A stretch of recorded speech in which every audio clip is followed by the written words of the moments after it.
The massive space station hung in orbit above Kepler 442b like a metal moon. Ships from dozens of different worlds docked at its ports. Some looked like giant insects made of steel. Others were smooth and curved like ocean waves frozen in metal.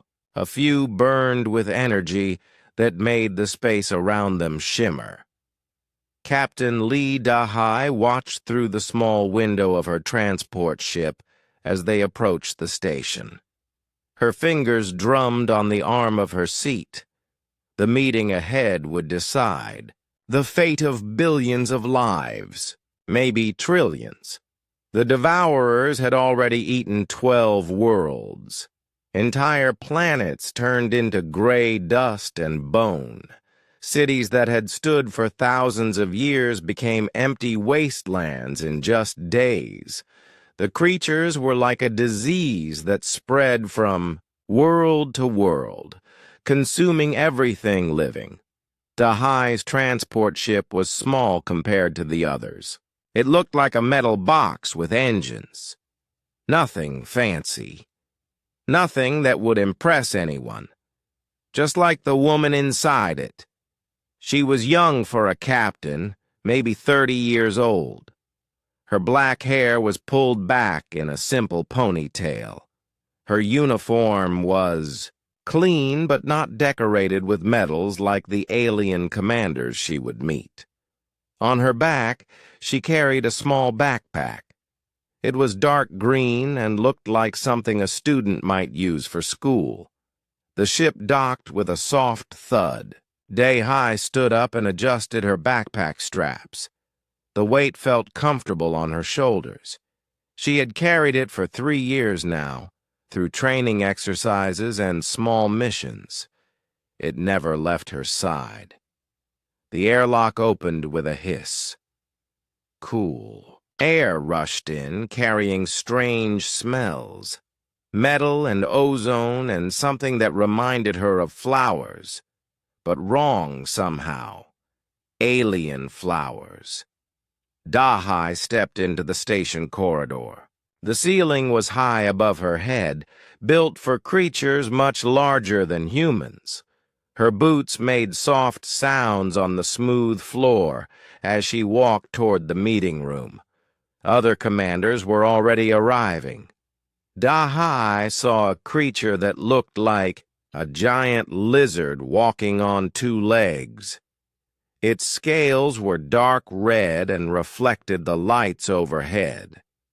Behind it came something that might have been an insect, but it was the size of a small car. Its many eyes glowed like green jewels. They all carried weapons and equipment that hummed with power. Energy shields flickered around some of them. Others had floating devices that followed them like metal pets. One commander wore armor that seemed to be made of living crystal. Dahai walked past them all with her simple backpack. A few aliens looked at her with what might have been curiosity. Most ignored her completely. The meeting room was enormous. A round table sat in the center, big enough for 50 beings to sit around it. Holographic displays floated above the table, showing star maps and battle reports. The images painted a grim picture. Red markers showed where the Devourers had struck. 12 worlds, all dead now. Yellow markers showed worlds that were under attack. There were too many yellow markers, and at the edge of the display, a cluster of green markers showed the last major population centers in this part of the galaxy. General Vex Mora entered the room. Dahai had seen pictures of the insectoid commander, but meeting her in person was different. Veximora was twice as tall as a human and covered in armor that looked like it had grown rather than been built. Her forearms moved independently as she gestured to her staff. Behind Vex Mora came Commander Cax Thul. The reptilian alien's red scales seemed to glow with their own light. His yellow eyes swept the room, taking in every detail. When they fell on Dahai, they paused for a moment. His mouth opened slightly, showing sharp white teeth.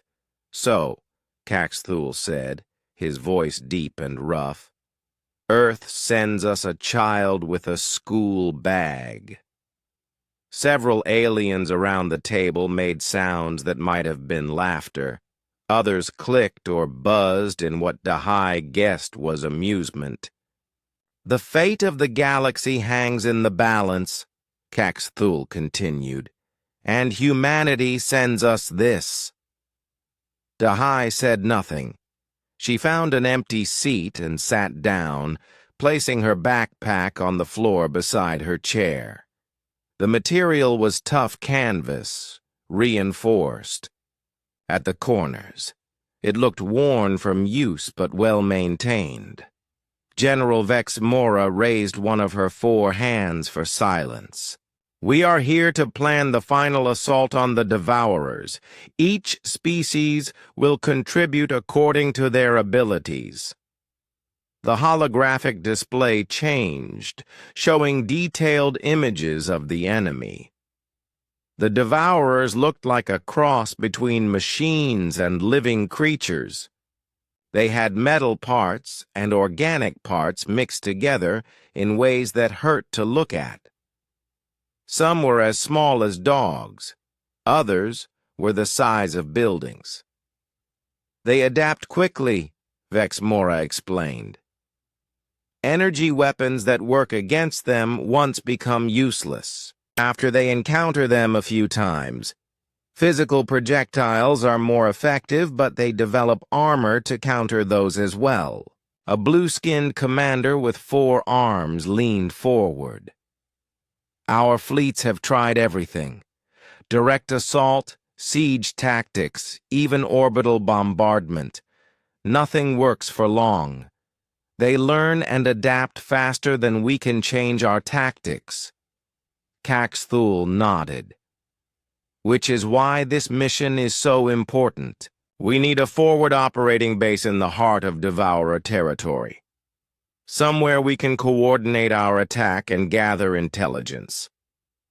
He looked around the table at the assembled commanders. "It will be dangerous. The base will be under constant attack. Whoever volunteers for this mission will need the best equipment available." Dahai raised her hand. The room fell silent.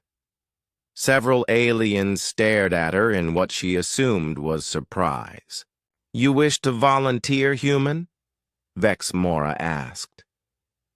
"Yes," Dahai said simply. Cax Thul's laugh was like rocks grinding together. "With what equipment?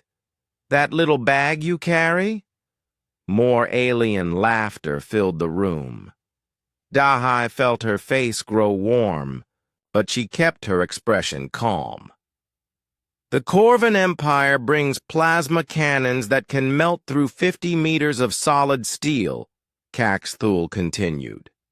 "The Nexus Federation has shield generators that can protect an entire city. The hegemony fields weapons that bend space itself." He gestured at Dahai with one clawed hand. "And Earth brings... what?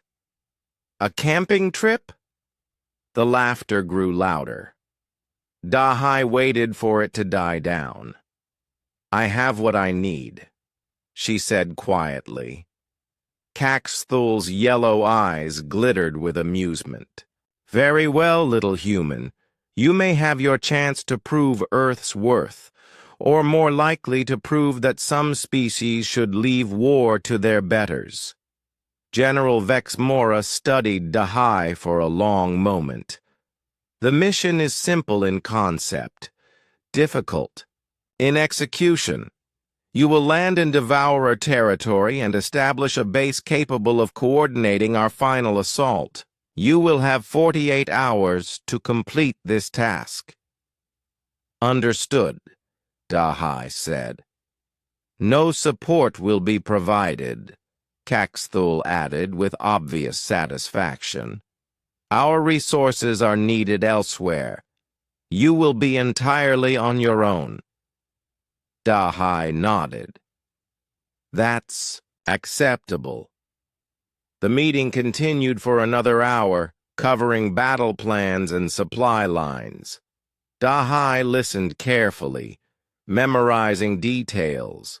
Her backpack sat quietly beside her chair, ignored by everyone in the room. When the meeting ended, the alien commanders filed out, still talking among themselves about weapons and tactics. Many glanced at Dahai with expressions she couldn't read but suspected were pity or amusement. Dahai stayed in her seat until the room was empty. Then she reached down and touched her backpack gently, the way someone might pet a sleeping cat. Just you and me, she whispered to it. Like always. The backpack's surface was smooth under her fingers. Hidden beneath that simple canvas exterior were 5 years of human engineering and innovation, but the aliens didn't need to know that yet. Soon enough, they would see exactly what humanity could do.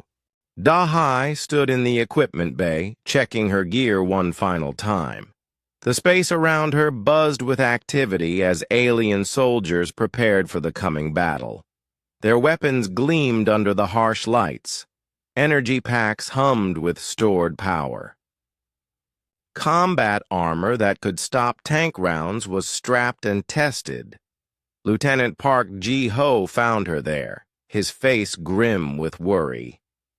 He was a few years younger than Dahai, with kind eyes and steady hands. They had served together for 2 years, and he knew her better than most. Captain, he said quietly, this is insane. They're sending you on a suicide mission. Dahai continued adjusting the straps on her backpack. It's the mission we trained for, Ji-ho. Trained for? His voice rose slightly before he caught himself and lowered it again. We trained on Earth, in safe conditions, with backup support. This is different. This is real devourer territory. She turned to face him. Are you having second thoughts about coming with me? Ji-ho straightened. No, Captain. Where you go, I go. But I want to understand why you volunteered for this. The aliens expect us to fail. They want us to fail. Dahai picked up her rifle and checked the ammunition counter. The weapon was standard human military issue. Nothing fancy. It fired metal, bullets instead of energy beams. Most aliens considered projectile weapons primitive. Let me ask you something, she said. What do you see when you look at their equipment? Ji-ho glanced around the bay. Advanced technology, weapons that could level buildings, armor that could survive in the heart of a star. And what do they see when they look at our equipment? Junk, Ji-ho admitted. Primitive tools that belong in a museum? Dahai smiled. Exactly, and that's our advantage. Before Ji-ho could ask what she meant, a voice echoed through the bay. Human forces, report to Transport Bay 7. Departure in 30 minutes. They gathered their gear and walked through the station corridors. Other soldiers moved around them, heading to their own transports. Dahai noticed how the aliens gave her space, as if being near her might somehow make them unlucky. Commander Caxthul was waiting at the transport bay.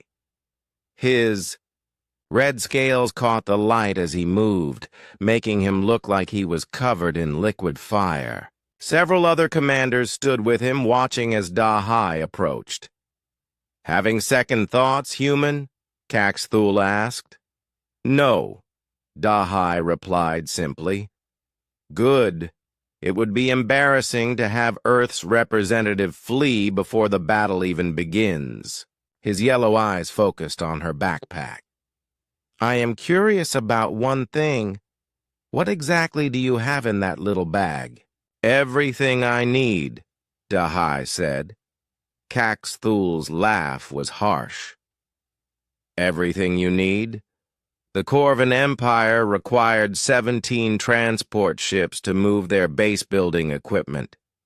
The Nexus Federation needed a cargo fleet, and you have everything. "You need in a bag that could hold a few sandwiches?" "Yes," Dahai said. The alien commander shook his head. "Your confidence is admirable, even if it's misplaced. Very well. Your transport is waiting." The ship that would take them to the surface was small and fast. Built for speed rather than comfort, it had just enough room for Dahai, Jiho, and a pilot. The seats were hard metal, and the engine made a constant whining sound as they strapped in. Jiho leaned close to Dahai. "Captain, what did you mean about our advantage?" Dahai waited until the transport's engines fired and they were moving away from the station. The pilot was focused on his controls and couldn't hear them over the engine noise. "They think bigger is better," she said quietly. "More powerful weapons, stronger armor, larger ships. It's how they solve every problem." "Isn't that better?" Jiho asked. "Sometimes. But bigger also means heavier, more complex, more things that can break. Their equipment requires constant maintenance, huge power sources, specialized parts." She patted her backpack. "This has been field tested for 3 years. It's never failed once." Jiho looked confused. "But what does it actually do?" Dahai's smile was mysterious. "You'll see." The transport shuddered as they entered the planet's atmosphere. Through the small window, Dahai could see the surface below. It had once been beautiful. Rolling hills covered with forests, rivers that sparkled in the sunlight, cities that gleamed like jewels. Now it looked like a disease had spread across the land. The trees were gray and twisted. The rivers ran black. The cities were empty shells. Their buildings cracked and broken. In some places, the ground itself seemed to pulse with an oily, organic movement. "Devourer infection," the pilot said without turning around. "Started 6 months ago. They landed near the eastern continent and spread from there. Nothing grows in the infected zones. Nothing lives." Dahai studied the landscape carefully. She could see patterns in the infection, the way it spread along certain routes and avoided others. There was logic to it, even if that logic was alien and hostile. "There," she said, pointing to a crater about 5 kilometers from a major infection zone. "That's where we'll land." The pilot looked where she was pointing. "That's awfully close to the infected area, Captain, and there's no cover." "It's perfect," Dahai said. Jiho stared at her. "Perfect? Captain, there's nothing there but empty ground." "Exactly." The transport touched down in the center of the crater with a soft thud. The engines wound down, and silence fell over the landscape. It was the kind of silence that felt wrong, as if the world was holding its breath. Dahai and Jiho stepped. out onto the surface. The ground was hard-packed dirt, scarred by whatever explosion had created the crater.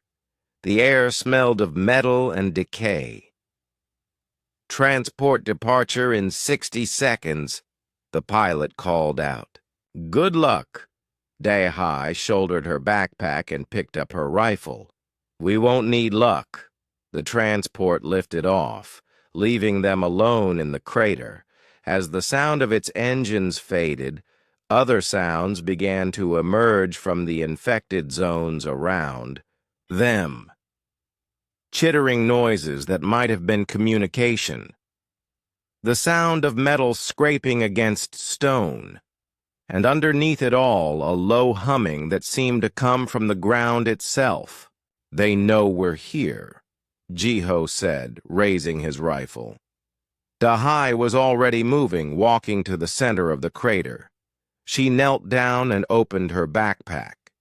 Inside, Jiho caught a glimpse of complex electronics, folded metal pieces and cables so thin they looked like spider silk.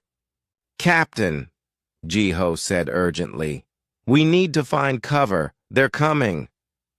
Dahai looked up at the rim of the crater. Dark shapes were moving there, too far away to see clearly but definitely alive and definitely heading their way. "How long until they reach us?" she asked calmly. Jiho raised his rifle's scope to his eye. "Maybe 10 minutes. "Perfect," Dahai said, and reached into her backpack. The first thing she pulled out looked like a metal disc the size of a dinner plate. She placed it on the ground and pressed a button on its edge. The disc began to unfold, pieces sliding out and locking into place. Within seconds, it had become something that looked like a small satellite dish. "What is that?" Jiho asked.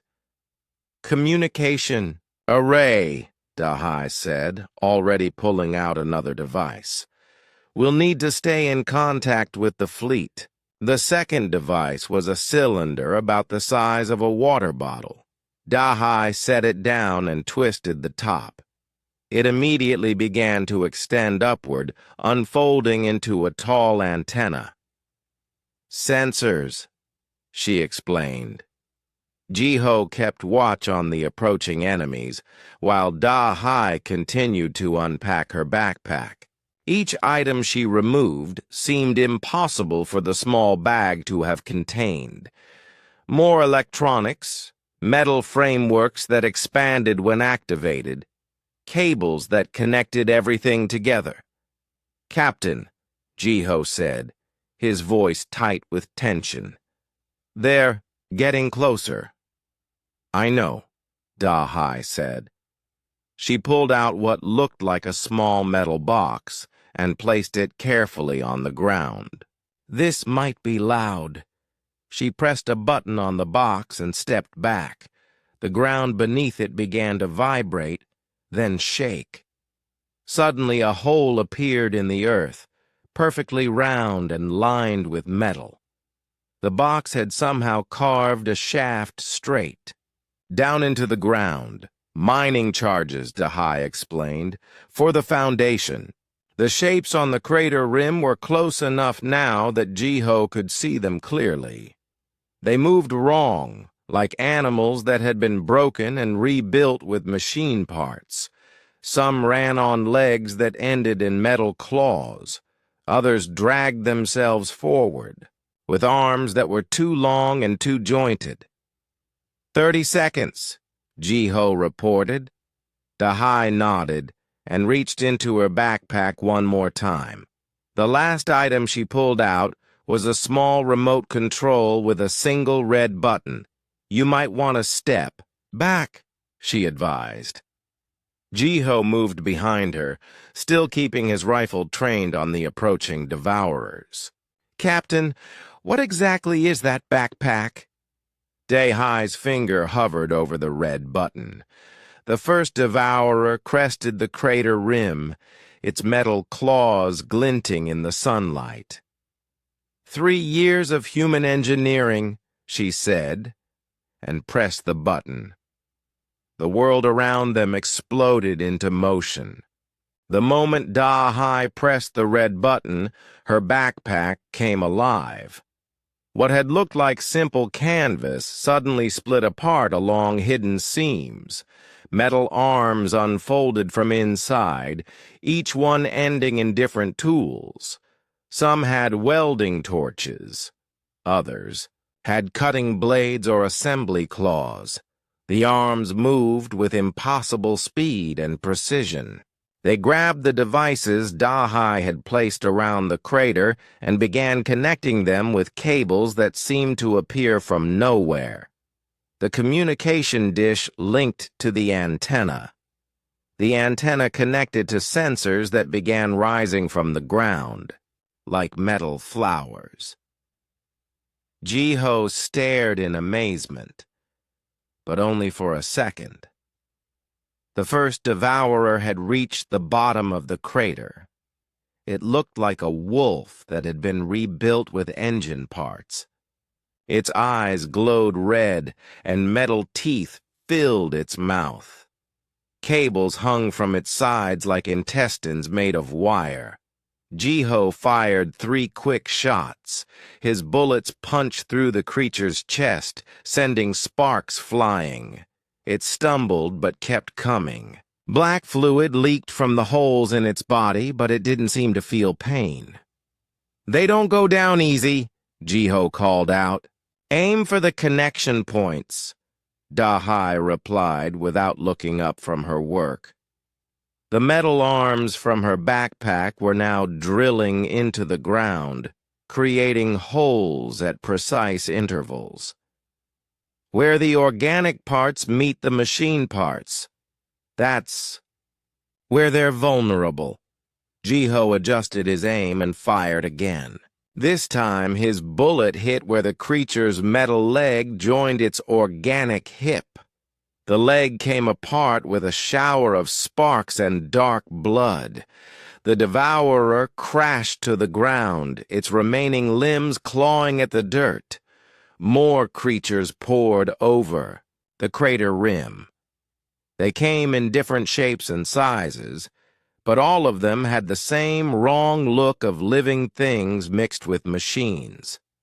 Some crawled on belly plates made of metal. Others hopped on spring-loaded legs that had once been bones.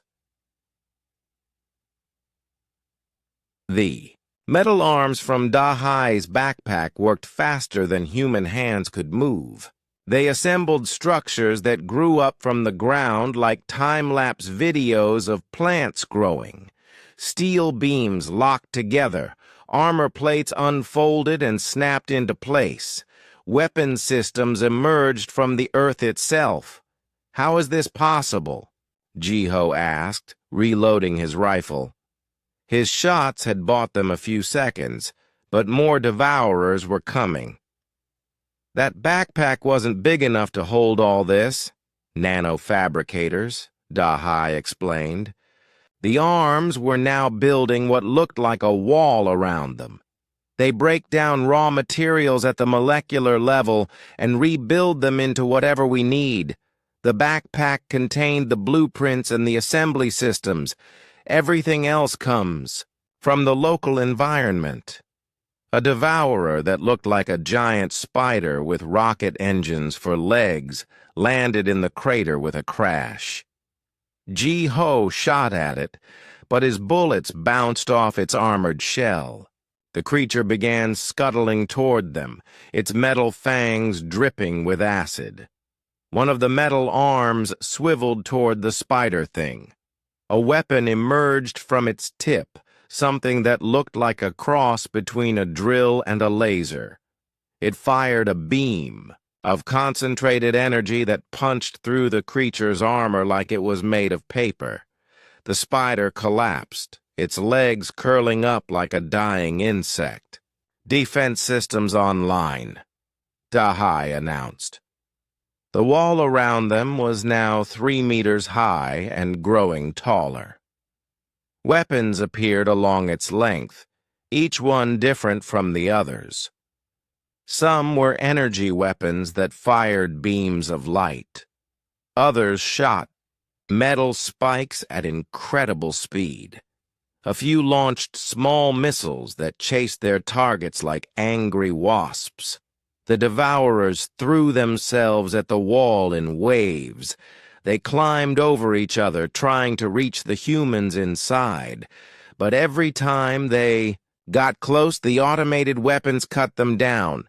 The wall itself seemed to learn from each attack, adjusting its defenses to counter new threats.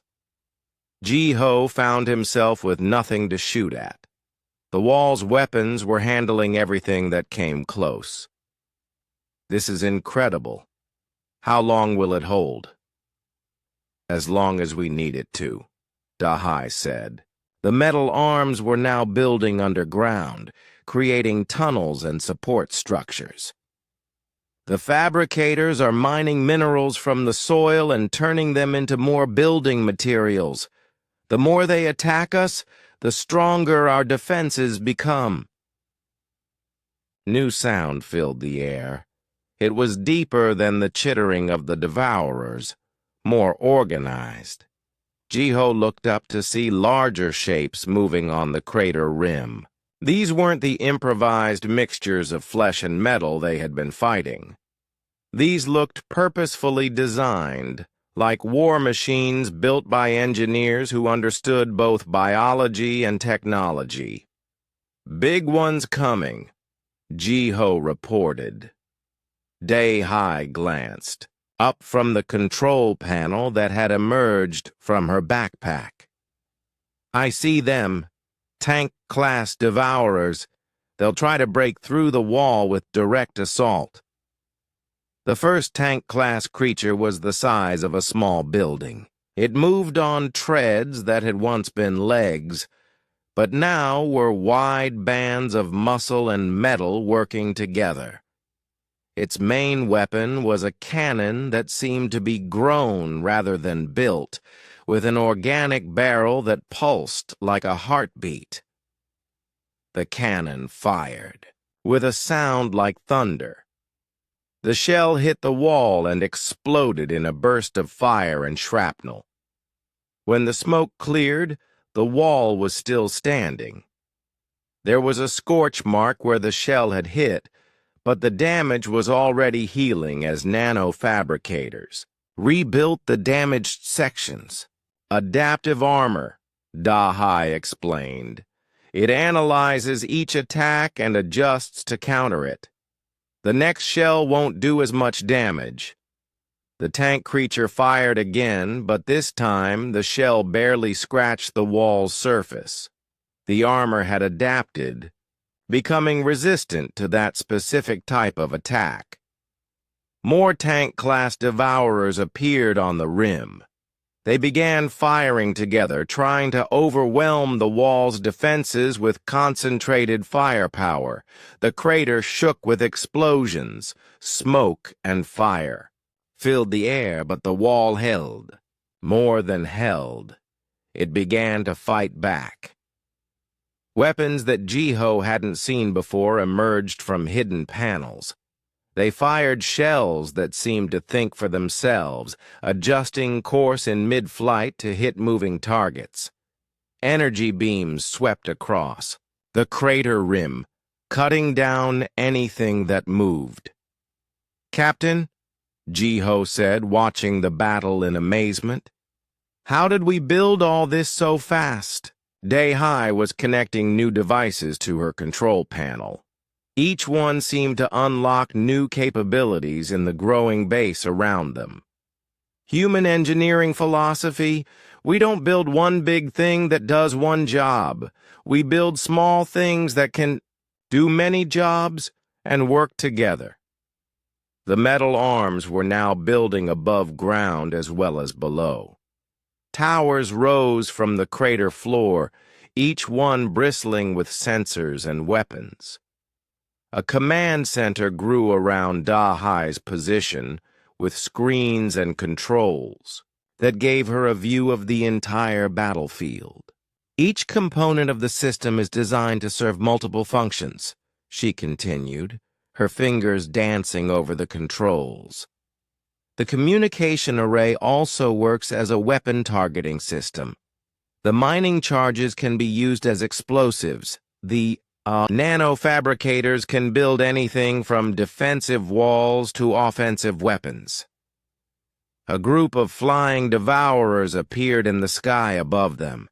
They looked like birds made of metal and bone, with wings that crackled with electrical discharge. They dove toward the crater, their talons extended. Anti-aircraft weapons rose from the towers to meet them. But these weren't just guns.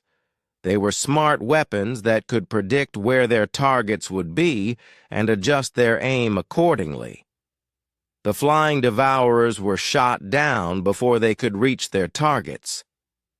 The aliens think bigger is better, Dahai said, watching the displays that showed the battle from every angle. But humans learned a long time ago that adaptability beats raw power. The attacks were becoming less coordinated now. The Devourers had thrown their best forces at the wall and failed to break through. The creatures that remained were smaller, less organized. They attacked in small groups or alone, and the automated defenses dealt with them easily. Jiho looked around at the fortress that had grown around them. 30 minutes ago, this had been an empty crater. Now it was a military base that could have housed 100 soldiers and held off an army. How much of this was planned? He asked. Dahai smiled. All of it. Dr. Kim Subin spent 5 years designing this system. We tested it in simulations thousands of times, every possible scenario, every type of enemy, every kind of terrain. But the aliens don't know that. No, Dahai agreed. They think we got lucky, or that human technology is more advanced than they realized. She gestured at the screens around them. They're watching this through their satellites. Right now they're trying to figure out how we did it.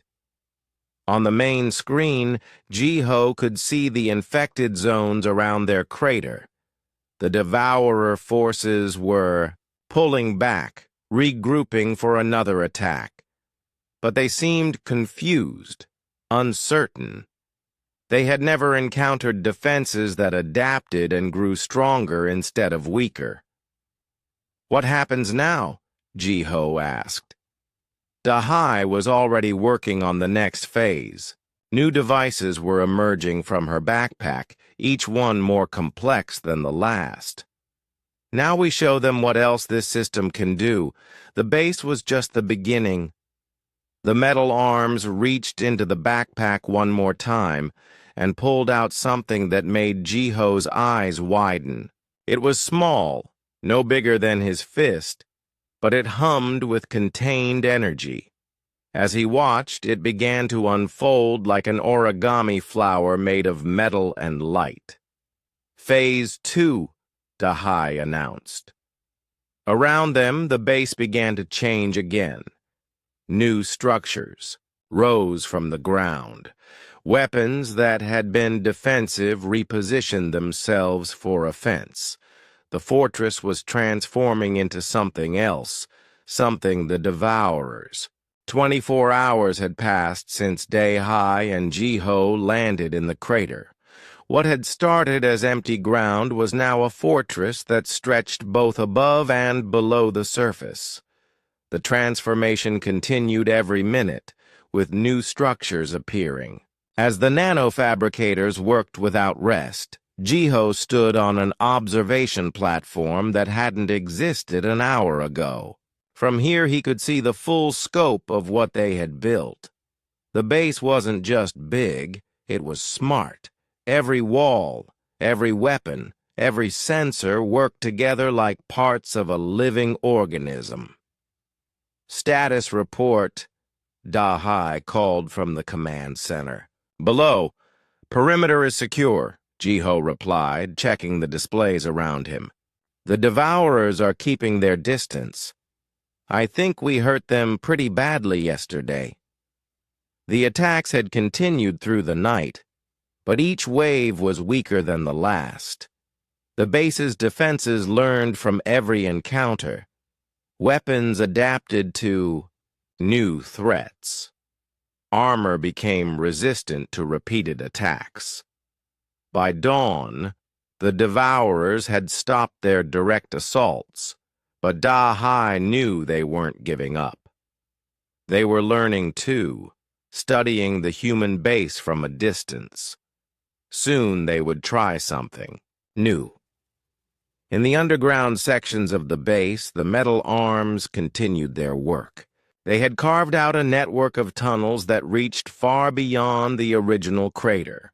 Some tunnels were for movement, allowing quick travel between different parts of the base. Others were for resources, tapping into mineral deposits and underground water sources. The most impressive tunnels were the manufacturing ones. Here, the nano-fabricators worked at full capacity, breaking down raw materials and rebuilding them into whatever the base needed. Metal ore became armor plating. Silicon became computer chips. Carbon became diamond-hard cutting tools. How much? Can this thing build? Jiho asked, watching a new turret rise from the ground near his position. Theoretically? Anything we have blueprints for, Da-Hai replied. The fabricators can make more fabricators. Those can make bigger fabricators. The system can expand indefinitely as long as it has raw materials. Jiho shook his head in amazement. And the aliens think this is primitive. Da-Hai's voice carried a note of satisfaction. Let them think that. The longer they underestimate us, the better our chances. On the main display, alerts began flashing. Long-range sensors had detected movement in the infected zones. Not the chaotic rushing of yesterday's attacks, but something more organized, more dangerous. What do you see? Da-Hai asked. Jiho adjusted the sensor controls, zooming in on the movement. They're building something. About 2 kilometers from here, it looks like... He paused, trying to make sense of what the sensors showed. It looks like they're making a factory. The Devourers had learned from their failed attacks. Instead of throwing individual creatures at the human base, they were constructing a facility to mass-produce larger, more specialized units. The structure grew like a cancer on the landscape, organic and mechanical parts flowing together in patterns that hurt to look at. Smart, Da-Hai admitted. They're trying to outbuild us. Can they? Da-Hai was already working at her control panel, calling up new blueprints and production schedules. Not if we don't let them finish. New weapons began emerging from the base. These weren't defensive systems. They were designed for long-range attack. Missiles with guidance systems that could track targets across kilometers. Energy cannons that could punch through heavy armor. Artillery pieces that fired shells containing their own nano-fabricators. We're going on the offensive? Jiho asked. The best defense is a good offense, Da-Hai replied. Besides, we need to test our strike capabilities before the main battle. The first missile launched with a streak of fire across the sky. Jiho watched through the targeting system as it approached the Devourer factory. The missile's guidance system analyzed the target, looking for weak points in the structure's defenses. The explosion was visible even from 2 kilometers away. A pillar of fire rose into the sky, followed by smaller explosions as secondary systems detonated. When the smoke cleared, half of the Devourer factory was gone, but only half. The remaining structure began to heal itself, growing new sections to replace what had been destroyed. Within minutes, it was back to its original size. They adapt fast, Jiho observed. So do we, Dahai said. The second missile was already in the air, but this one was different. Instead of a single large explosion, it broke apart over the target and released dozens of smaller warheads. Each one hit a different part of the factory. This time, the structure couldn't heal fast enough. The multiple impacts overwhelmed its repair systems. The entire facility collapsed in on itself, leaving only a smoking crater where it had been. Target eliminated, Jiho reported. But even as he spoke, sensors detected new movement in other infected zones. The Devourers were building more factories, learning from the destruction of the first. These new structures were more spread out, harder to destroy with a single attack. They're getting smarter, Dahai said. Good. I was worried this would be too easy. More weapons emerged from the base. Some fired conventional explosives. Others used energy beams that could cut through almost anything. A few launched what looked like seeds. Tiny packages that would burrow into enemy structures and grow into explosive devices from the inside. The war of construction had begun. Devourer factories built attack units. Human weapons destroyed those. New factories appeared in different locations. More weapons rose to meet them. But the humans had an advantage the Devourers didn't understand yet. Their base wasn't just building weapons, it was building intelligence. Every attack taught the system something new about Devourer tactics. Every defensive action revealed new weaknesses to exploit. Captain, Jiho said, studying the tactical displays. I'm seeing something strange. Define strange. The Devourers are pulling back from some areas, not retreating, reorganizing. It's like they're making room for something big. Dahai checked her own sensors. Jiho was right. The smaller Devourer units were moving away from a large area about 5 kilometers to the north. Whatever they were, making room for, it was going to be massive. How big do you think? She asked. Jiho ran calculations on his displays. Based on the area they're clearing? Maybe the size of a city block. Possibly bigger. Dahai felt a chill of anticipation.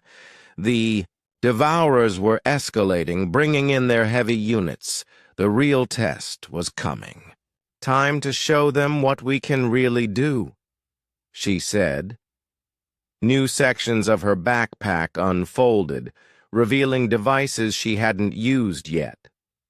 These were the prototype systems, the experimental weapons that existed only in single copies. Dr. Kim Subin had included them as a last resort, untested technologies that might give the humans an edge in desperate situations. The first device looked like a metal flower with petals made of mirrors. When Dahai activated it, the petals began to move, tracking the movement of the sun overhead. Energy collectors designed to focus solar power into concentrated beams. The second device was simpler in appearance but more complex in function. It looked like a black sphere covered in tiny holes.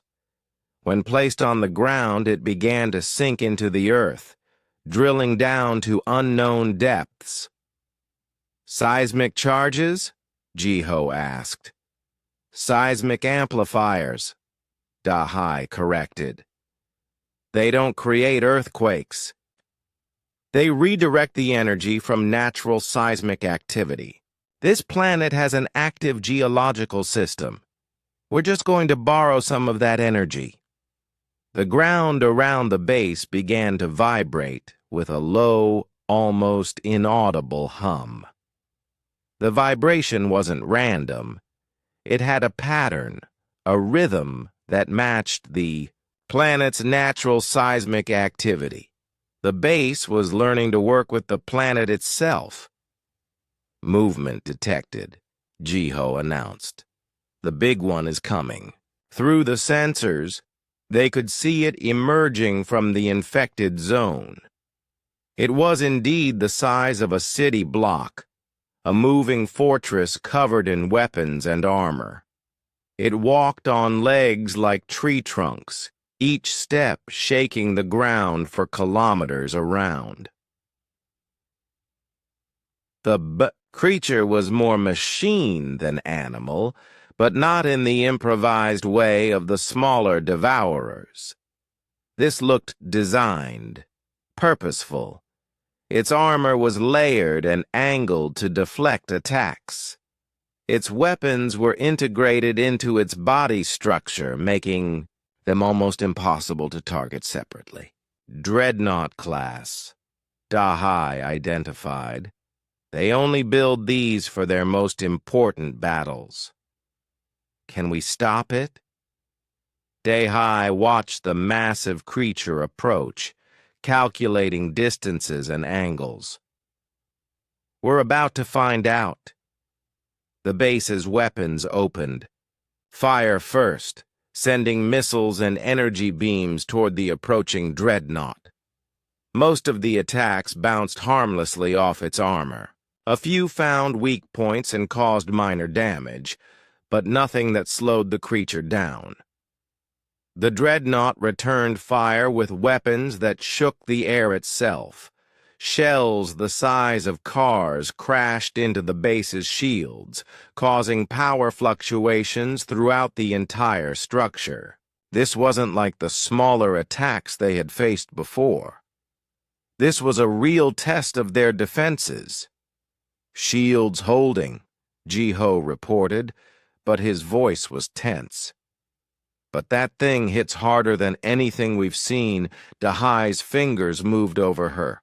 Controls, activating systems that hadn't been tested in real combat. Time to see what human engineering can really do. The solar collectors finished charging and fired their first beam. Concentrated sunlight, focused into a weapon that could melt. Steel! Struck the dreadnought's front armor. The beam cut deep, carving a glowing line across the creature's chest. High above the planet, aboard the command ship of the Galactic Defense Council, alarms were ringing. Officers from a dozen different species rushed between control stations, their voices creating a chaos of different languages and communication styles. Commander Caxithul stood in the center of the command bridge, his red scales reflecting the light from dozens of warning displays. His yellow eyes were fixed on the main screen, which showed the impossible scene unfolding on the planet's surface. "Report," he demanded. A blue-skinned officer with 4 arms worked frantically at his station. The human base has expanded by 300% in the last 6 hours. Energy readings are off our scales. And, sir," the officer's voice trailed off uncertainly. "What?" "They're winning." On the screen, tactical displays showed the battle around the human crater. Red markers indicated devourer forces, and there were far fewer than there had been 12 hours ago. Green markers showed the expanding human base, now stretching across several square kilometers of surface and extending deep underground. General Vex Mora entered the bridge, her 4 arms gesturing rapidly to her staff. The insectoid commanders, compound eyes fixed on the displays with an expression that might have been disbelief. "How is this possible?" she asked. "Our best forces have never achieved such rapid construction rates." Caxthul's laugh was bitter. "Perhaps we were wrong about human capabilities." A new alarm sounded. On the tactical display, new contacts were appearing. Ships dropping out of hyperspace near the planet, moving in formation toward the surface. "Identification?" Vex Mora demanded.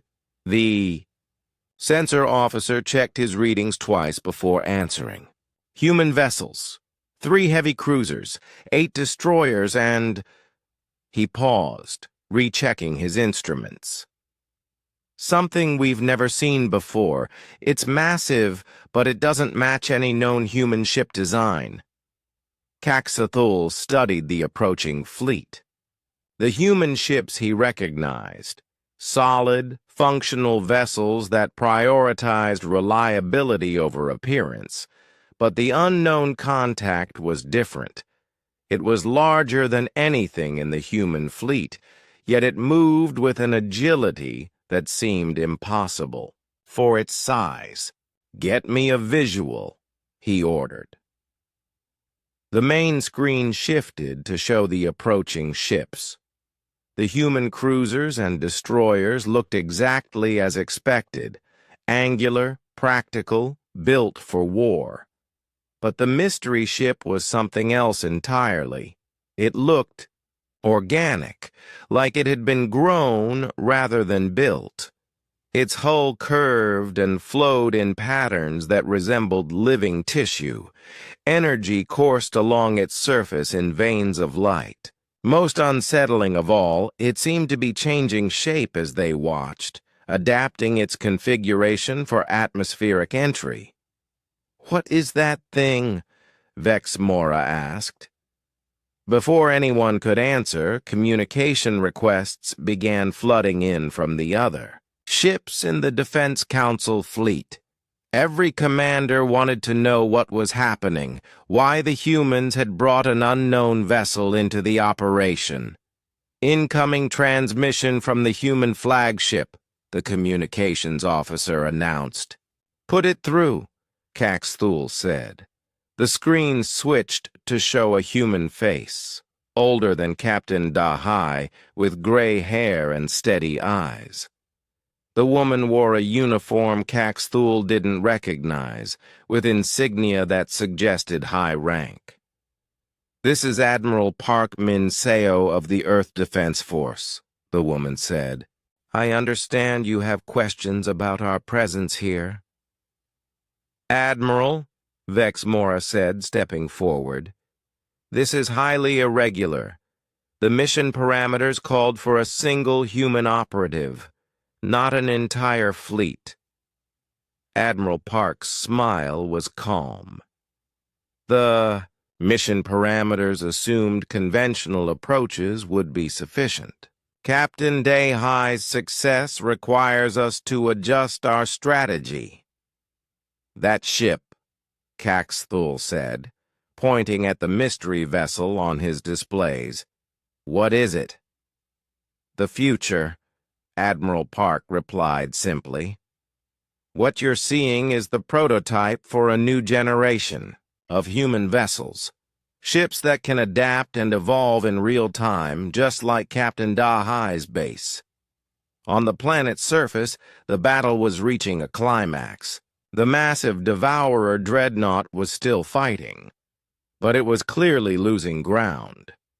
The human base had grown weapons specifically designed to counter its attacks, while seismic disturbances kept it off balance. "How?" Vex Mora asked. "Our intelligence," Reports indicated human technology was generations behind ours. Admiral Park's expression became serious. Your intelligence was looking at our civilian technology. What you're seeing now is what happens when humans prepare for war. The unknown ship began its descent through the atmosphere, its hull glowing as it encountered atmospheric friction. But instead of heating up dangerously like most ships would, it seemed to absorb the energy and use it to power internal systems. Impressive, Caxthul admitted grudgingly.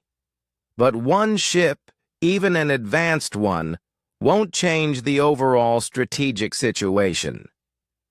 One ship? Admiral Park's smile returned. Commander, you're still thinking conventionally. Watch and learn. On the surface, the mystery ship touched down near Dayhi's base. Instead of landing like a normal vessel, it flowed like liquid metal, its hull merging seamlessly with the existing structures. Within minutes, the base had doubled in size again, incorporating the ship's systems and capabilities. It's not a ship, Vexmora realized. It's a mobile base component. Exactly, Admiral Park confirmed. Modular construction taken to its logical conclusion. Every human vessel in this fleet can function independently or merge with other units to create larger, more capable structures. As if to demonstrate her point, the human cruisers began their own descent. Each one was smaller than the prototype ship, but they followed the same principle. Upon landing, they flowed into the base structure, adding their own specialized systems to the growing complex. The destroyers remained in orbit, but their purpose became clear when new weapons emerged from the surface base. Orbital bombardment platforms, supplied and controlled by the ships above, could strike targets anywhere on the planet's surface. The base isn't just a base, Caxthul said, understanding dawning in his voice. It's a command center for the entire human fleet. Now you're beginning to understand, Admiral Park said. Human military doctrine doesn't rely on individual superiority. We specialize in integration, coordination, making separate systems work together as a greater whole. On the tactical displays, the effects were already visible. The scattered devourer forces, which had been regrouping for another assault, suddenly found themselves under attack from multiple directions. Orbital strikes hit their staging areas. Mobile units launched from the base struck their supply lines. Coordinated strikes eliminated their command structures. The Devourers are retreating, reported the sensor officer, his voice filled with amazement. For the first time since the war began, the enemy was pulling back. Not just repositioning for another attack, but actually withdrawing from contested territory. The human base had become too dangerous, too adaptive for them to overcome with conventional tactics. How long have you been planning this? Vexmora asked. Admiral Park considered the question.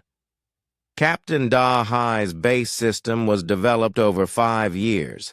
The fleet integration protocols took another 3 years. But the basic philosophy? Humans have been perfecting it for thousands of years. Philosophy? Cooperation, Admiral Park explained. Every other species we've encountered builds bigger weapons, stronger shields, faster ships. You compete with raw power. Humans learned long ago that working together is more effective than working alone. Caxthul watched the displays showing the expanding human base. What had started as a single backpack was now a military complex that rivaled the largest installations in the galaxy. and it had been built in less than 2 days. Your technology, he said slowly, it's not more advanced than ours. It's completely different. Different approaches to the same problems, Admiral Park agreed. You build one perfect solution. We build many good solutions that can adapt and improve. A new alarm drew their attention to the long-range sensors. Deep in Devourer space, something was moving. Ships, but not like the individual creatures they had been fighting. These moved in formation with purpose and coordination. The Devourers are adapting too, Vex Mora observed.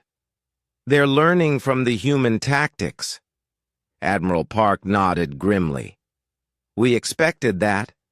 They're intelligent opponents, but adaptation is a game humans have been playing for a very long time. On the surface, Day-High's base was already changing again.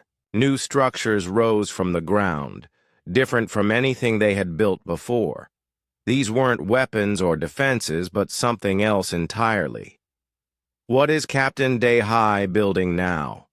Caxthul asked. Admiral Park's smile was confident. The future of warfare. Humans don't just adapt to existing tactics. We invent entirely new ways of fighting.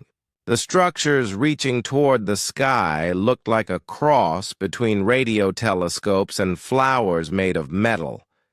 They pulsed with energy that registered on every sensor in the fleet, but the energy didn't behave like anything the aliens had seen before. Quantum entanglement communicators, Admiral Park explained. Instantaneous communication across any distance. Real-time coordination with every human force in the galaxy. Caxthul felt something he hadn't experienced in centuries of warfare, uncertainty. Everything he thought he knew about military strategy was being rewritten by the small human with her innocent-looking backpack. You're not just fighting this battle, he realized.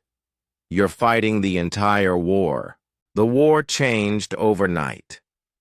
Across 17 star systems, human forces that had been fighting isolated battles suddenly found themselves connected through Day-High's quantum communication network. Scattered patrols became coordinated strike forces. Defensive positions transformed into aggressive forward bases. Supply lines that had been broken were restored in hours. On the bridge of his flagship, Warrior Prime Kethnar of the Hegemony watched the tactical displays with growing respect. Unlike his colleagues, he had fought alongside humans before and had learned not to underestimate them. But even he was impressed by the scope of their coordination. "Status report," he commanded. His tactical officer, a creature that looked like a walking crystal formation, consulted multiple displays. Human forces are advancing on all fronts. The Devourers are being pushed back from 3 major systems. Their response patterns suggest confusion and disorganization. Kethnar studied the data carefully. The Hegemony prided itself on military excellence, and he had spent centuries learning to read the flow of battle. What he saw now defied conventional understanding. They're not just coordinating individual battles, he realized. They're coordinating the entire war as a single operation. "Is that even possible?" his officer asked. "Apparently it is," Kethnar replied. "Look at the timing of their attacks. Every strike is precisely calculated to support operations in other systems. They're treating 17 different battlefields as one massive theater of war." On his private communication channel, a message arrived from the Galactic Defense Council command ship. Kethnar accepted the transmission and found himself looking at Commander Cax Thule and General Vex Mora. Warrior Prime, Vex Mora said, we need your assessment of the current situation. Kethanar considered his words carefully. The humans have fundamentally changed the nature of this conflict. We are no longer fighting a traditional war. Explain, Cax Thule demanded. Traditional warfare is about controlling territory, destroying enemy forces, capturing strategic objectives, Kethanar said. The humans are doing something different. They're fighting an information war. He gestured to his displays, highlighting the patterns of human attacks. Every engagement generates data. Every interaction with devourer forces provides intelligence. They're not just trying to win battles, they're learning how to win the war. Meanwhile, on the planet's surface, Da-Hai stood in the command center of what was no longer recognizable as the simple crater where they had landed. The base now stretched for kilometers in every direction, both above and below ground. But more importantly, it had become the nerve center for human operations across the galaxy. Status of the Kepler front? She asked. Lieutenant Ji-Ho, now managing. A staff of dozens of technicians consulted his displays. Our forces have retaken 3 planets in the last 8 hours. Devourer resistance is weakening in that sector. Centauri Theater, Admiral Chen reports breakthrough at the siege of New Geneva. Devourer forces are in full retreat. Da-Hai nodded, but her attention was focused on the deeper patterns visible in the data flowing through her systems. The Devourers were adapting, just as she had expected. But their adaptation was following predictable patterns, and that gave the humans an advantage. They're starting to coordinate their own responses, she observed, pointing to formations appearing on the strategic display. Look at the timing of their withdrawals. They're not random anymore. Ji-Ho studied the data. You think they're developing their own communication network? I know they are, Da-Hai replied. The question is whether we can disrupt it before they achieve full coordination. She turned to a new section of her control panel, one that had appeared only in the last few hours as the base's capabilities expanded. The devices here weren't weapons in any conventional sense. They were tools for a different kind of warfare entirely. Begin deployment of the information warfare packages, she ordered. Around the base, new structures began to emerge. These looked like nothing that had come before, arrays of crystalline shapes that pulsed with patterns of light. They weren't designed to destroy enemy forces, but to confuse and mislead them. What do those do? Ji-Ho asked. They broadcast false signals, Da-Hai explained. Fake communications, misleading sensor readings, phantom fleet movements. The Devourers are trying to learn our patterns, so we're going to teach them the wrong lessons. The effects were immediate.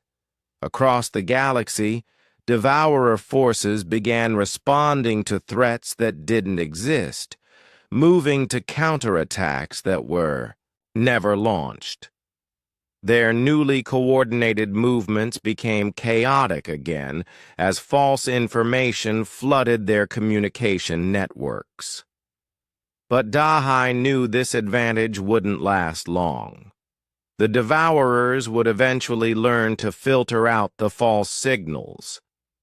The humans needed to press their advantage while they had it. Time for Phase 3, she announced. New signals went out through the quantum communication network. This time, they weren't just coordinating existing human forces. They were calling in resources that had been hidden until now. In the asteroid belt of the Sol system, mining platforms that had appeared to be simple ore extraction facilities revealed their true nature. Their hulls split open like flowers, exposing weapon systems and propulsion units. Within hours, they were moving toward the battle zones as mobile weapons platforms. On Europa, research stations that had been studying ice formations for decades suddenly launched ships that had been built in secret underground facilities. These weren't conventional vessels, but new designs based on principles learned from studying devourer technology. Throughout human space, civilian ships began converging on rally points. Cargo haulers revealed hidden weapon bays. Passenger liners deployed fighter craft that had been disguised as lifeboats. The line between military and civilian forces blurred as humanity revealed the true extent of its preparation for this war. "How long have they been planning this?" Caxthul asked, watching the displays in amazement as human forces appeared seemingly from nowhere. Admiral Park's image on the communication screen looked satisfied. Every human colony, every space station, every mining operation has been designed with dual purposes from the beginning. We learned long ago that in a war for survival there are no civilians. But the cost, Vexmora protested. The resources required for such extensive preparations would have been wasted if we had lost the war, Admiral Park replied simply. Humans understand that some investments are worth making, regardless of the cost. The strategic situation was changing by the hour. Devourer forces that had been advancing steadily for months suddenly found themselves surrounded and outnumbered. Their supply lines were cut. Their communication networks were jammed with false information. Their command structures were targeted. By precision, strikes that seemed to anticipate their every move. On Dahai's planet, the massive devourer dreadnought had finally fallen. The seismic weapons had destabilized its balance while coordinated strikes from orbit had overwhelmed its defenses. Its destruction sent shock waves through the Devourer command network, disrupting their coordination even further. Enemy forces are in general retreat, Jiho reported. All fronts are showing similar patterns. They're falling back to defensive positions. Dahai studied the overall strategic picture. The Devourers weren't just retreating, they were consolidating, pulling their forces back to a smaller number of heavily fortified positions. It was a smart move, one that would make them harder to attack, but also easier to contain. They're adapting again, she noted, learning from their defeats. We need to stay ahead of them. She turned to the final section of her control panel, one that contained options she had hoped not to use. These were the experimental systems, the weapons and tactics that existed only in theory until now. Open a channel to Earth Command, she ordered. The communication established, Dahai found herself looking at Dr. Kim Subin, the architect of the base system. The older woman looked tired but satisfied. "Captain," Dr. Kim said, "I see you've deployed most of the primary systems. Are you ready for the final phase?" "The Devourers are adapting faster than we anticipated," Dahai replied. "We need the prototype. Systems." Dr. Kim nodded grimly. "I was afraid of that." The prototype systems are powerful, but they're also dangerous. Once you deploy them, there's no going back. I understand the risks. Very well. Authorization code transmitted. Good luck. Captain, new devices began emerging from Day-High's backpack. Systems that looked different from everything that had come before. These weren't built from conventional materials, but from substances that seemed to shift and flow like living things. What are those? Jiho asked, keeping his distance from the strange new equipment. Adaptive nanotechnology, Dahai explained as she carefully positioned the devices around the command center. Self-modifying systems that can evolve in real time to counter any threat. Evolve? They learn, adapt, and improve themselves automatically. The ultimate expression of human engineering philosophy. Technology that doesn't just respond to changing conditions, but actively shapes them.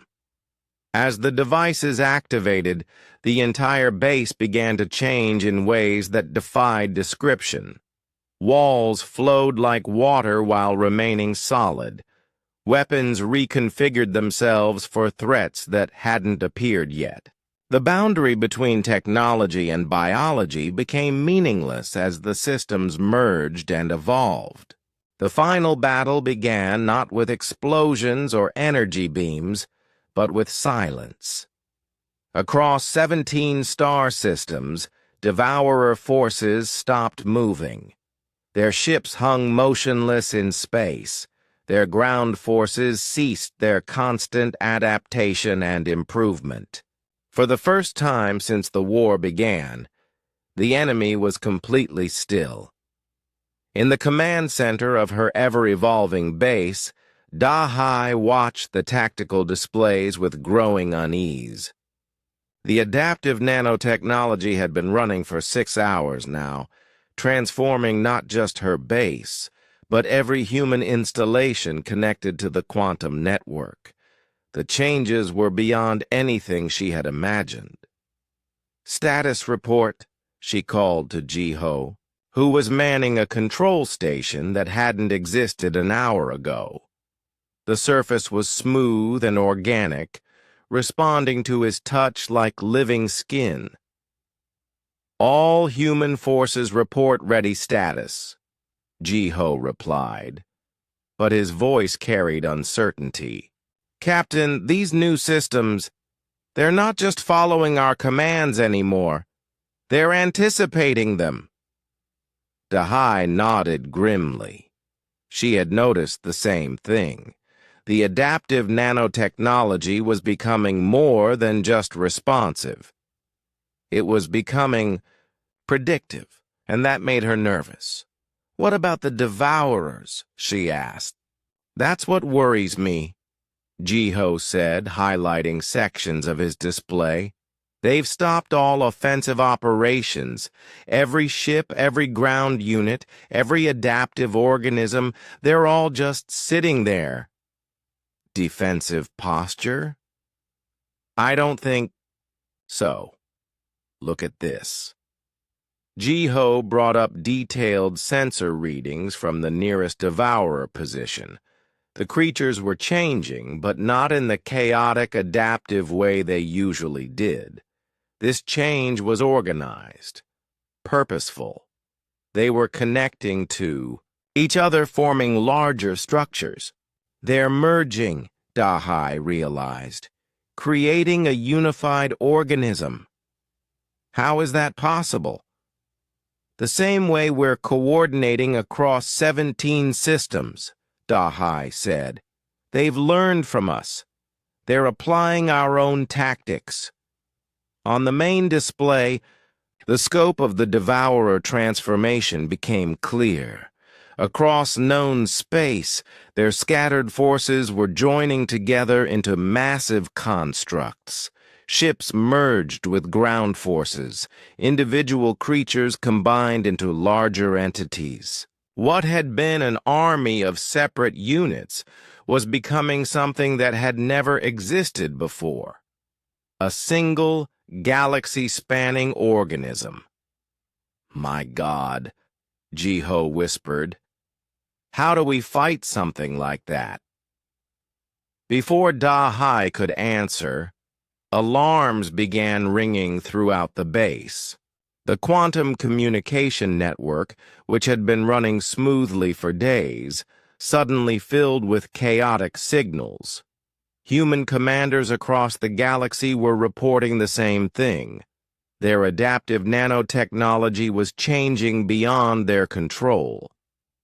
"What's happening?" Jiho demanded. Da-Hai was already working at her controls, trying to understand the data flowing through the network. The adaptive systems weren't malfunctioning, they were evolving. And they were doing it in response to the Devourer transformation.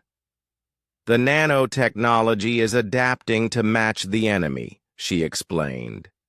"It's designed to evolve to counter any threat. The Devourers have become a single organism, so our systems are trying to do the same. Can we stop it?" Da-Hai checked the control systems, but found that many of her commands were being ignored.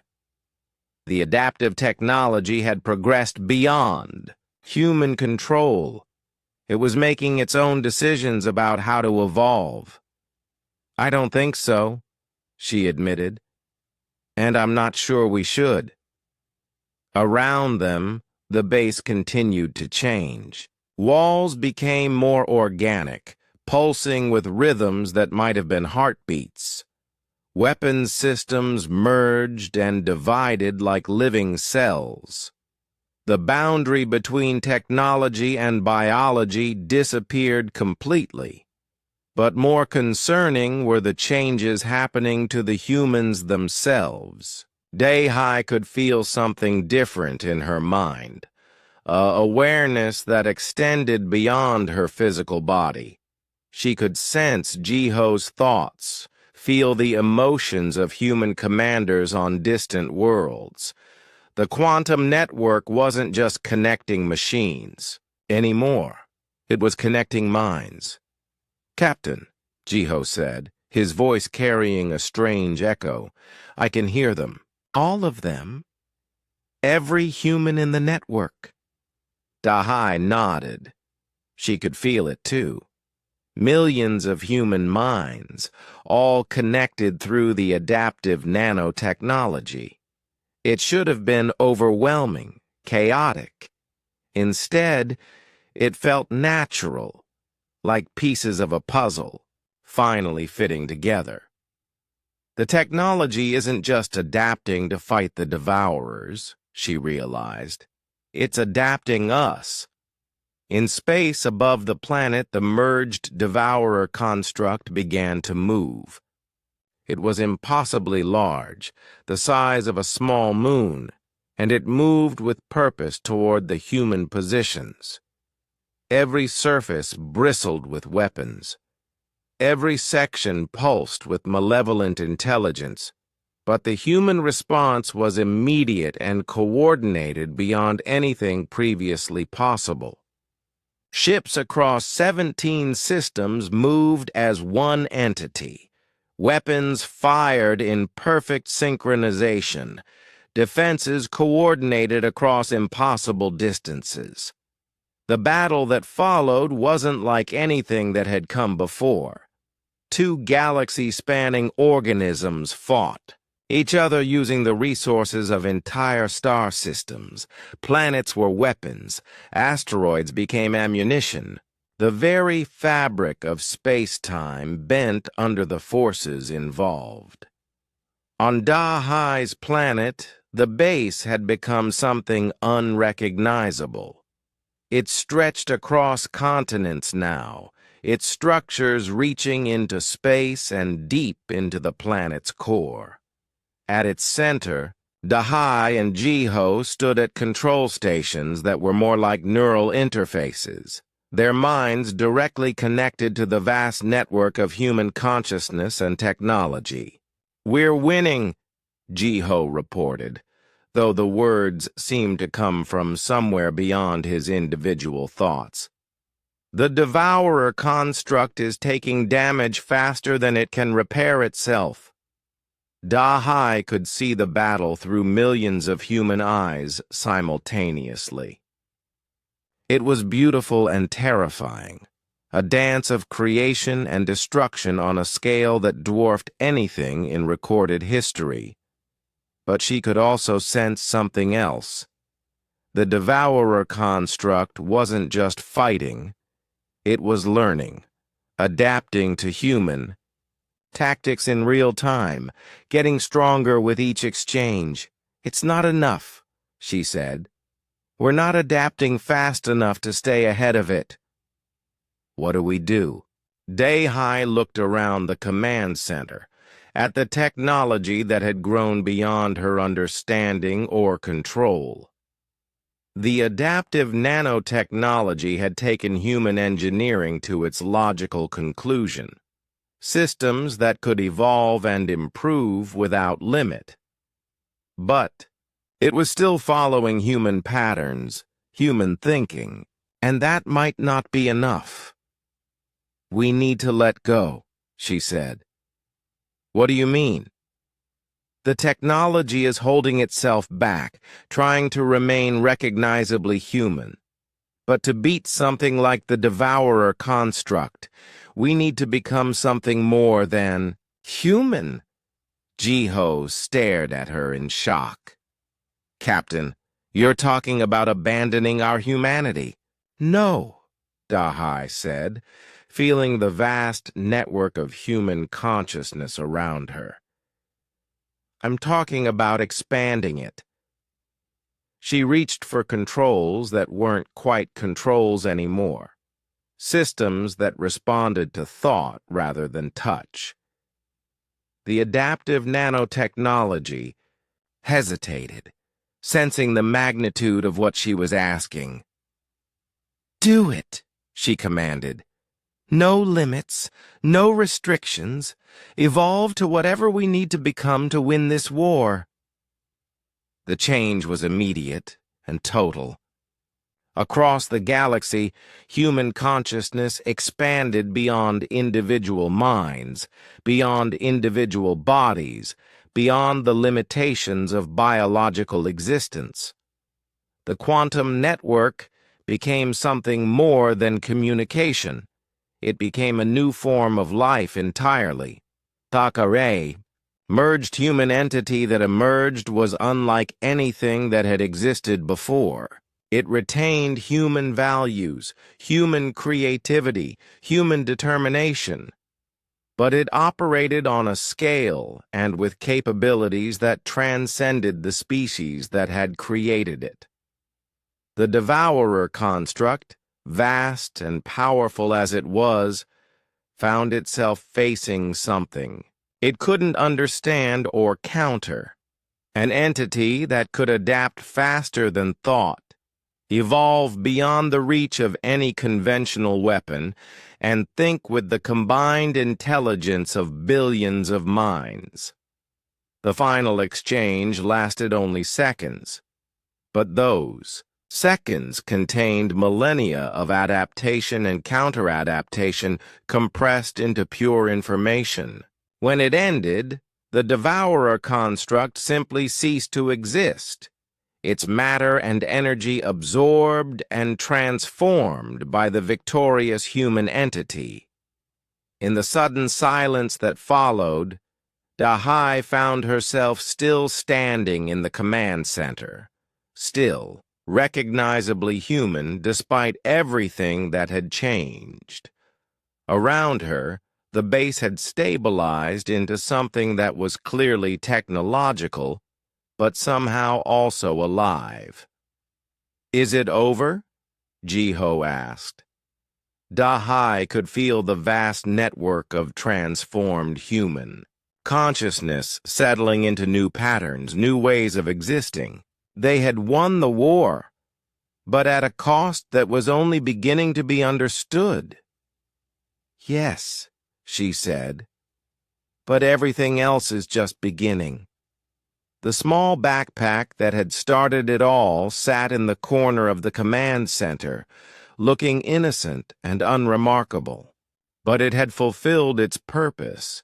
It had contained the seed of humanity's transformation from a single species to something far greater.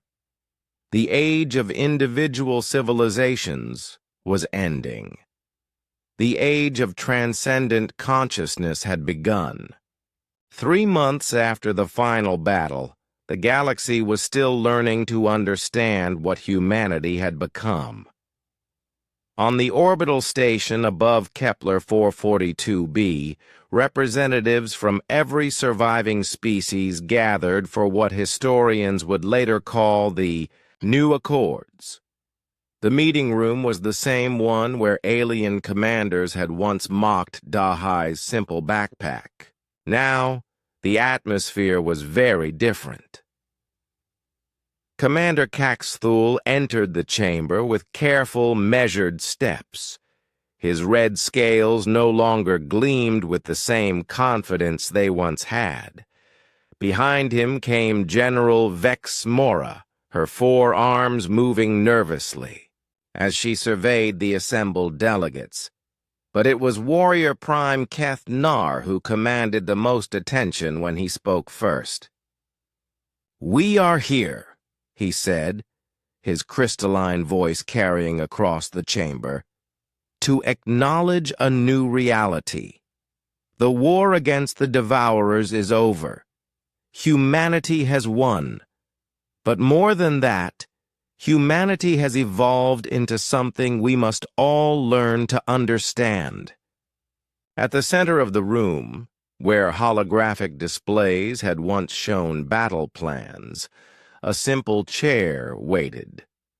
It looked ordinary, almost humble compared to the elaborate seating arrangements of the alien delegates.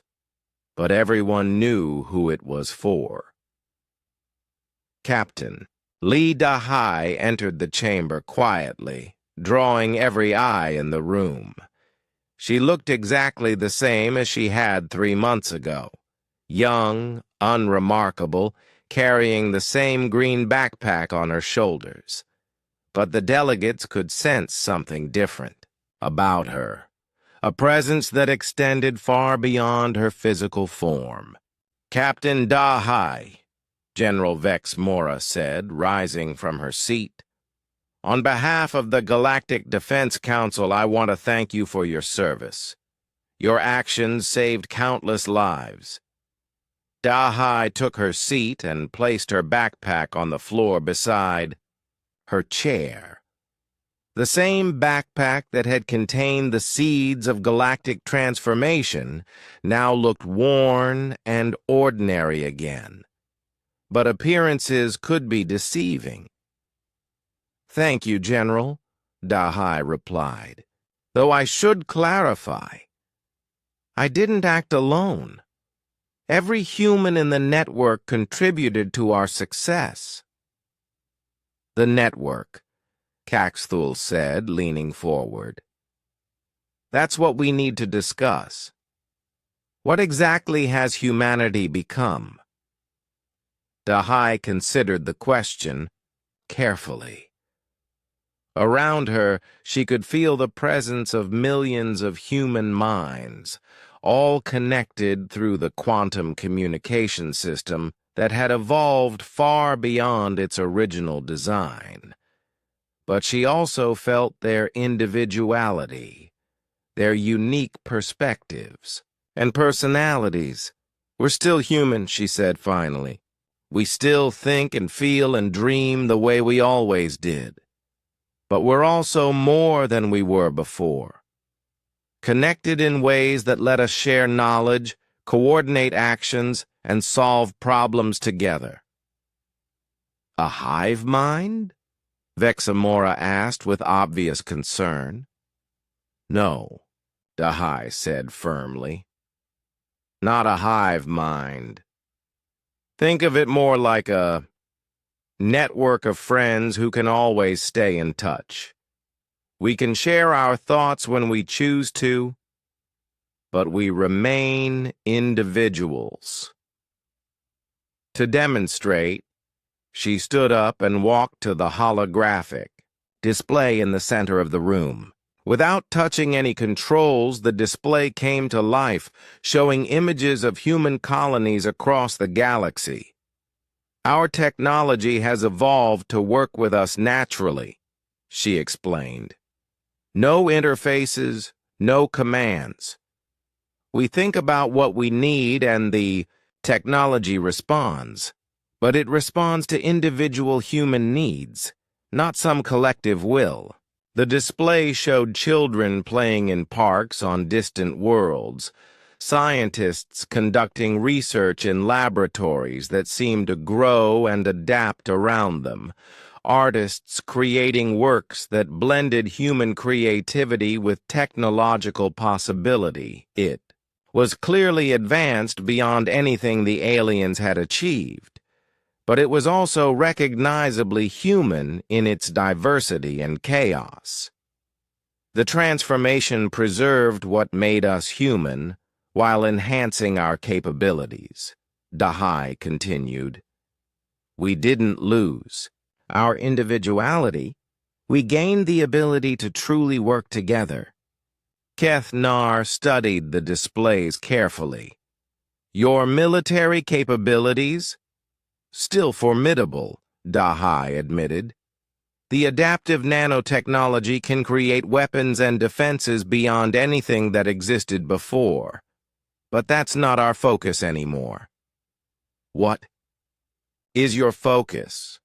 Caxthul asked. Dahai smiled and gestured to new images appearing on the display. They showed human teams working alongside alien scientists, building new technologies that neither species could have created alone. Human artists collaborating with alien creators to produce works of unprecedented beauty. Human engineers helping alien worlds rebuild after the devastation of the war. Cooperation, she said simply. It's what humans have always been best at. Now we can do it on a galactic scale. But surely, Vexmora protested, such power comes with the temptation to dominate others. Why would we want to? Dahai asked, genuinely puzzled. Domination is inefficient. It wastes resources and creates conflict.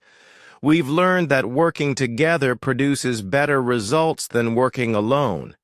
She walked back to her chair, but remained standing. That's why I'm here today. Humanity wants to propose a new kind of galactic organization. Not an empire or a hierarchy, but a true alliance of equals. The alien delegates exchanged glances. This wasn't what they had expected from a species that had just demonstrated the ability to reshape reality itself. What would this alliance entail? Keth Nar asked. Shared knowledge, shared resources, shared goals, Dahai explained. Each species contributes what they do best. Humans excel at adaptation and coordination. The hegemony understands military strategy. The Corvan Empire has mastered energy manipulation. The Nexus Federation builds the best shields in the galaxy. She gestured to the display, which now showed a vision of the future. Diverse species working together on projects that spanned star systems, solving problems that no single civilization could handle alone.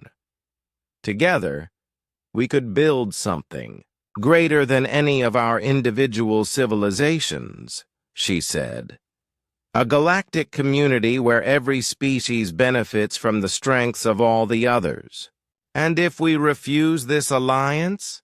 Caxthul asked, though his tone suggested he was genuinely curious rather than hostile.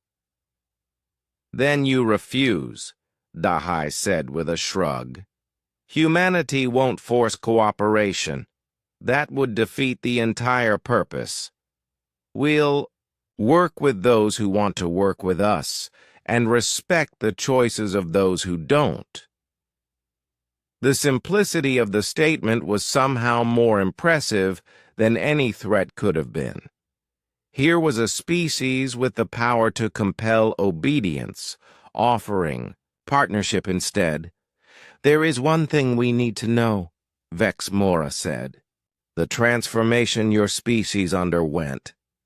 Could it happen to others?" Dahai nodded slowly. The adaptive nanotechnology could theoretically enhance other species the way it enhanced us, but it would require voluntary participation from individuals who understand the risks and benefits. Risks? The technology amplifies what already exists, Dahai explained. If a species is naturally cooperative like humans, it enhances that cooperation. But if a species is naturally aggressive or hierarchical, it might amplify those traits instead. The result could be very different from what happened to us. "So it's not a solution for everyone," Keth Nar observed. "No, each species needs to find its own path to advancement. Humans can share our knowledge and experience, but we can't provide a universal answer." The meeting continued for hours, working out the details of the new galactic order. Some species, like the hegemony, embraced the alliance immediately. Others, like the Corvan Empire, requested time to consider. A few chose to remain independent, but with friendly relations. As the delegates prepared to leave, Caxthul approached Dahai privately. "I owe you an apology," he said. "When you first arrived with that backpack, I thought you were a child playing at war." "You weren't entirely wrong," Dahai replied with a smile. "I was playing. Humans learn best through play, experimentation, trying new things, seeing what works. And now? Now we keep playing, but on a bigger playground." She picked up her backpack and slung it over her shoulders. "The galaxy is full of problems that need creative solutions. Humans love solving problems." As she walked toward the exit, Caxthul called after her. "What's in the backpack now?" Dahai paused and looked back at him. "Same thing as always. Everything I need." "Which is?" "The possibility of making things better." She left the chamber, her footsteps echoing in the corridor. Behind her, the alien delegates continued their discussions, planning a future that would have been impossible without the small human who had carried unlimited potential in an ordinary-looking bag. The backpack itself had become symbolic of humanity's greatest strength. Not the technology it contained, but the philosophy it represented. The idea that any problem could be solved with the right combination of creativity, cooperation, and determination. In classrooms across human space, children learned about Captain Dahai and her miraculous backpack, but the real lesson wasn't about the technology or the military victory. It was about the power of preparation, the value of thinking differently, and the strength that comes from working together. The galaxy had laughed at the tiny backpack. Now it was learning from the species that had created it. And in laboratories and workshops throughout human space, engineers were already working on the next impossible thing, because humans had learned that the impossible was just another problem, waiting to be solved. The age of limitation was over. The age of infinite possibility had begun, and it all started with a simple green backpack that contained everything humanity needed to become everything they could be.